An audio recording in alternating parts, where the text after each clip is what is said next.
After months of carefully recording the Pharaoh Finnery treasures, Carter began investigating his three nested coffins. महीनों सावधानी पूर्वक pharaoh dynasty के king टट की dead body का रिकॉर्डिंग करने के बाद उसके साथ दफन खजानों का रिकॉर्डिंग करने के बाद कार्टर ने राजा टट के 3 कॉफिन्स 3 ताबूत का इन्वेस्टिगेशन किया, निरीक्षण किया।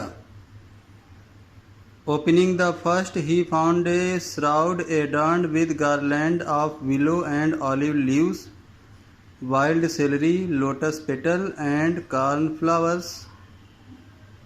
The faded evidence of a burial in March or April.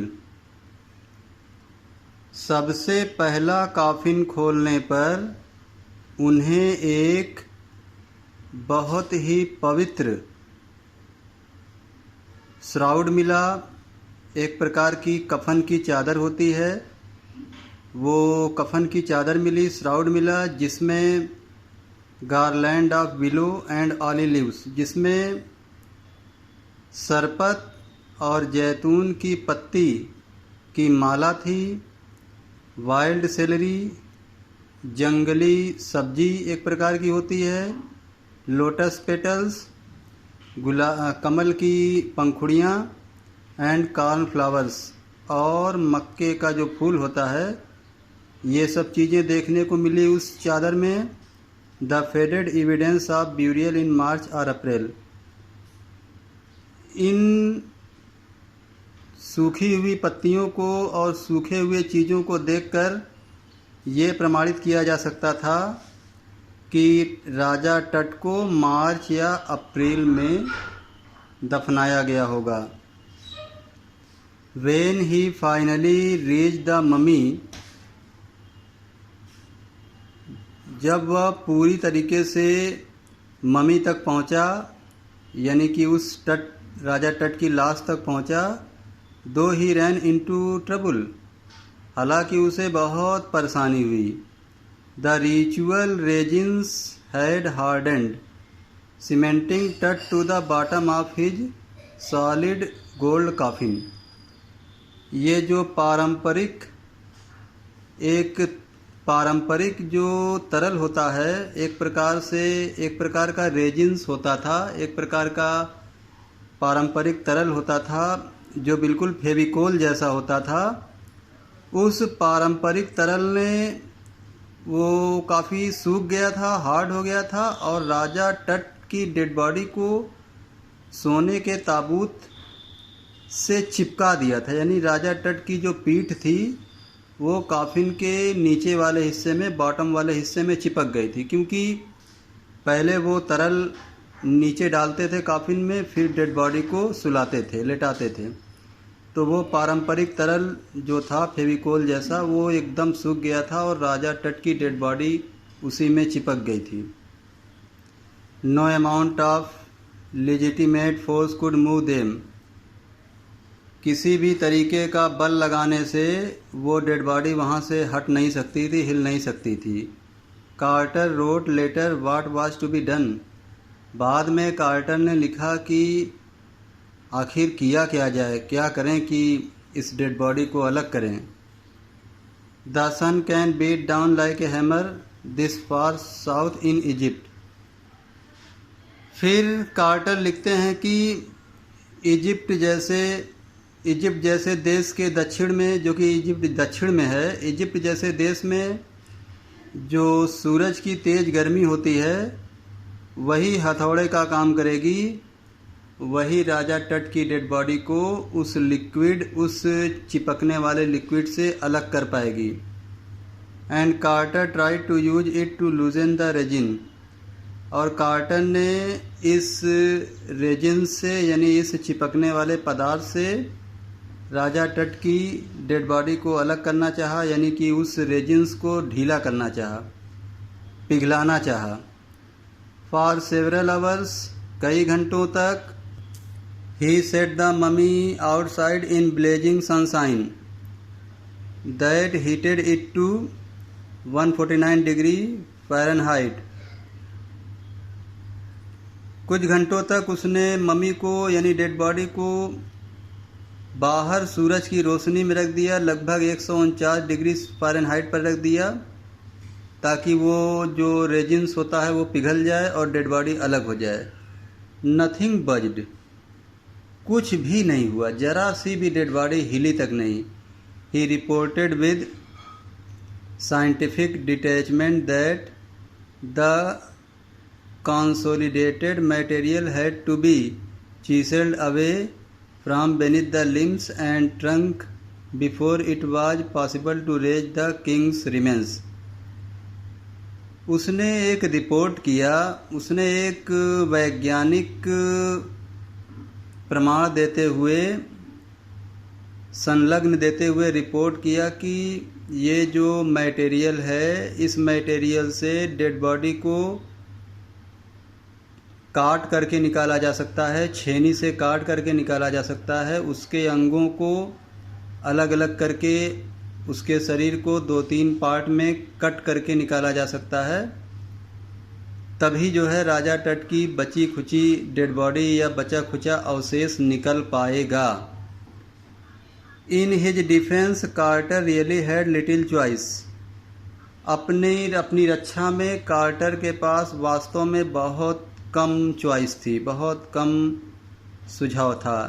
If he had not cut the mummy free, अगर वो डेड बॉडी को कट करके छेनी से काट करके न निकालता, thieves most certainly would have circumvented the guards, तो निश्चित रूप से जो चोर होते हैं वो गार्ड लोग को चकमा देकर अंदर चले जाते and ripped it apart to remove the gold, और वो जाकर अंदर जाकर के कॉफिन में रखा हुआ गोल्ड निकाल लेते।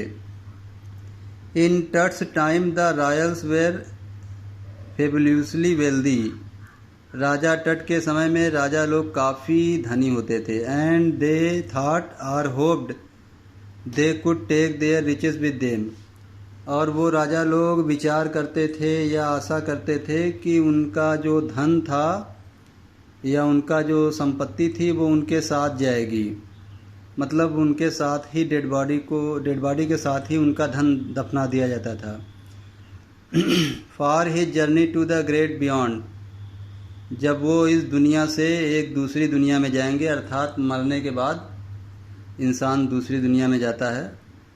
किंग टट was lavish with glittering goods, तो राजा टट को भी चमचमाते हुए अच्छे अच्छे सामान के साथ दफनाया गया था। Precious collars, inlaid necklace and bracelet, जैसे कि बहुत कीमती कॉलर्स थे।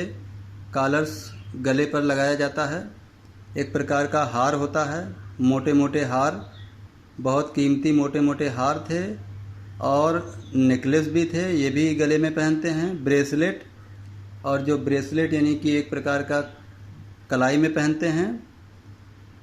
रिंग्स, एम्यूलेट, और एक प्रकार की अंगूठी, और एम्यूलेट का मतलब होता है तावीज़। ए सेरेमोनियल एप्रॉन, सैंडल्स, और पारंपरिक एक वस्त्र होता है जो कि पहन लेते हैं, ख़ास तौर से किचन में पहना जाने वाला वस्त्र, या राजा लोग अब कपड़े के ऊपर से एक सोना चांदी का एक बना हुआ एप्रॉन पहनते थे। सैंडल्स, सीज for his fingers and toes, और राजा टट की सैंडल्स भी रख दी गई थी, और पैर में पहनने वाली, हाथ में पहनने वाली अंगूठियाँ भी रख दी गई थी। And the now iconic inner coffin and mask, और अंदर जो है कॉफिन में कुछ मास्क भी थे, वो देखा जा सकता था। ऑल ऑफ प्योर गोल्ड, अधिकतर वस्तुएं, सारी वस्तुएं शुद्ध सोने की बनी हुई थी। टू सेपरेट टट फ्रॉम हिज एडारमेंट, और राजा टट को उसके एडारमेंट से अलग करना था, यानी कि उसका जो कीमती सामान था जो चिपक गया था उसके साथ, उसको अलग करना था। Carter's man removed the mummy's head and several nearly every major joint. Carter के जो आदमी साथ में काम करते थे, उन्होंने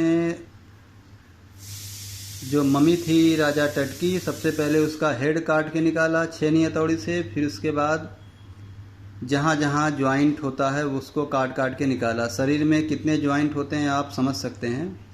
हाथ में जो ज्वाइंट होता है, जहाँ जहाँ से मुड़ता है।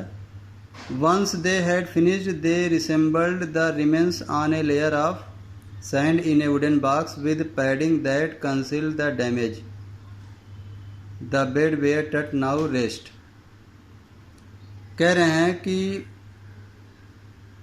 वंस दे हैड फिनिश्ड, एक बार जब उन लोगों ने अपना काम पूरा कर लिया, they resemble the remains on a layer of sand in a wooden box with padding that conceal the damage.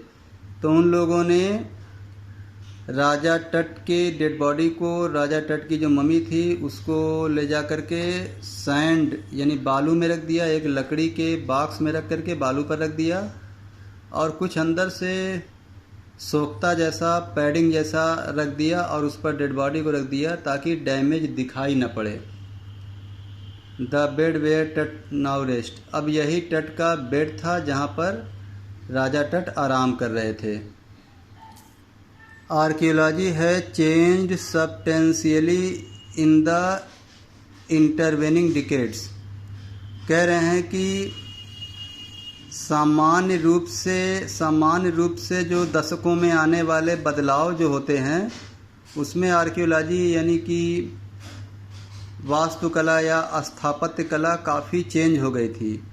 Focusing less on treasure and more on the fascinating detail of life and intriguing mysteries of death. जो वर्तमान archaeology थी वो खजाने पर focus नहीं करती थी, बल्कि वो फैसिनेट करती थी जीवन के डिटेल्स के बारे में, जीवन के अकाउंट के बारे में, और मौत के रहस्य और षड्यंत्र के बारे में जो है अध्ययन करती थी। यहाँ पर यह कहा जा रहा है कि पहले आर्कियोलॉजी में बिल्डिंग का अध्ययन किया जाता था, मटेरियल का अध्ययन किया जाता था, लेकिन कुछ दशकों में आर्कियोलॉजी चेंज हो गई है। अब आर्कियोलॉजी किसी की लाश का अध्ययन करती है, उसकी मृत्यु के रहस्य और षड्यंत्र के बारे में अध्ययन करती है। It also uses more sophisticated tools. आज की जो आर्कियोलॉजी है वो बहुत ज़्यादा अत्याधुनिक टूल्स यानी औजार का यूज करती है, इंक्लूडिंग मेडिकल टेक्नोलॉजी। साथ में ये मेडिकल टेक्नोलॉजी का भी यूज करती है। इन 1968 में more than 40 years after Carter's discovery, Carter की डिस्कवरी के 40 साल बाद an anatomy professor x-rayed the mummy. एक एनाटॉमी प्रोफेसर थे, शरीर विज्ञानी प्रोफेसर थे, उन्होंने राजा टट की जो डेड बॉडी थी उसका एक्सरे लिया and revealed A startling fact, और उन्होंने एक आश्चर्यचकित कर देने वाला फैक्ट बताया, सच्चाई बताया। Beneath the resin that cakes his chest. कह रहे हैं कि जो चिपचिपे पदार्थ के ऊपर राजा टट की डेड बॉडी केक का जो छाती वाला हिस्सा रखा हुआ था, his breast bone and front ribs are missing. तो एक्सरे में उनकी ब्रेस्ट बोन जो होती है, राजा टट की ब्रेस्ट बोन और उनकी पसली गायब थी, यानी राजा टट की पसली गायब थी। तो ये था पार्ट 2, डिस्कवरिंग टट का पार्ट 2। The saga continues. और अधिक अपडेट को प्राप्त करने के लिए मेरे चैनल होम एजुकेशन को सब्सक्राइब करें। ओके, थैंक यू, जय हिंद।